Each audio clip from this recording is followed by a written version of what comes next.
What's up guys, it's Kaustubh and today we will be doing a full camera review of the Poco X3. So this is the Poco X3 and it has a quad camera setup on the back which looks pretty promising. So do watch the complete video till the end so that you guys can know as to how the phone performs in this camera test. And also guys, as per the drill, make sure you hit that red subscribe button down below and also turn the notifications on so that you don't miss any of my upcoming content on the Poco X3. With that being said, let's get the video started. So guys, before taking a look at the camera samples, I would like to brief you about the camera module. So here we get a quad camera setup on the back of the Poco X3. The main sensor being the Sony 64 megapixels Sony IMX686. Then accompanying that, we have a 13 megapixel ultra wide lens. Below that, we have a 2 megapixel macro camera and a depth sensor, and above it we have a flash. So this quad camera module guys looks a bit out of shape. I guess personally I didn't like the design, but it's okay. And going on to the camera samples, so firstly taking a look at this beautiful sunset photo guys, then this is a beautiful evening which is taking place here in Mumbai, and the sky, the HDR dynamic range is really good. Like first thing you immediately notice is the sky, the details, and the HDR dynamic range is really great. Shadows, also the black portions in the picture look really good and they are very well exposed. So this is sort of a good photo, I should say, with the stock camera. I'm impressed. Going on to the second photo here, it was sort of a cloudy weather on the day I clicked this camera samples. But in this one also, again, if you zoom in, there are a lot of details present, like details have not been lost in smoothing. The pictures look really sharp, have a lot of details. Colors also look pretty neutral, I should say, like realistic, not manipulated. So yeah, this is also a great picture. Moving on to the third photo here, if you zoom in on the rooftop guys, then here also you can see that the shadows are really well exposed, I should say. They don't look absolutely blacked out or something of that sort. It is well exposed. So again, this camera is doing a great job until now. So I'm really impressed with the stock camera and the software camera processing. So I'm really looking forward as to how this camera will perform with Gcam. Moving on to the next photo guys, this is a sort of a photo which I took. It is to test the dynamic range basically, but it was cloudy weather, so there were no visible clouds. But this is again a great photo. Focus is really sharp, focusing is really good, I should say, if you zoom into it. And yeah, it's a great photo. Moving on to the next photo here, again in the garden. I was there in the garden guys, and this is really colorful. You can see the colors and the saturation look really good. So colors are well exposed. Shadows I have been gone, like the details of the shadow you can see here. Then they look sort of broken down, or like they are black, completely blacked out. So here something like shadows were not that well exposed, but other than that the image looks really great.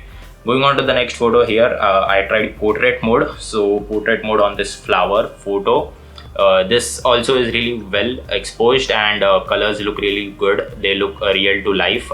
And the edge detection when portrait mode is also really good. You can see like it has not missed any edge. So edge detection is also really good with portrait mode as well. Going on, so it has a 20 megapixel front selfie camera here, and selfies also look really good. I clicked them, both of them, in portrait mode. Edge detection is really good if you zoom into it. The face, if you look at my face, then it also looks really good. Like it doesn't look like it has over smoothened me, like that AI beautification. I had turned it off, so it naturally looks good. I'm impressed with the selfie quality as well.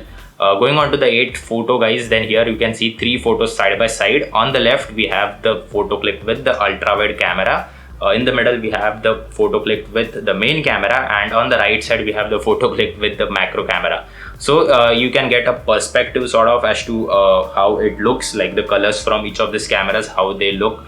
They are almost similar, I should say. Like there is not any major difference between these 3 photos, but just an angle or a idea you can get as to how ultra wide and means how wide it is than normal camera and the macro camera.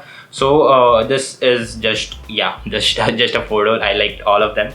Going on to the next photo guys, here we have a horse, and in this I especially clicked to see the details. So if I zoom in here on the spring, you can clearly see all the rust, all the bolts, and the details are really good. I really like the way the photo has been clicked. The colors look really true to life, realistic. They don't look like they have been manipulated or pumped up in saturation, so it looks really natural.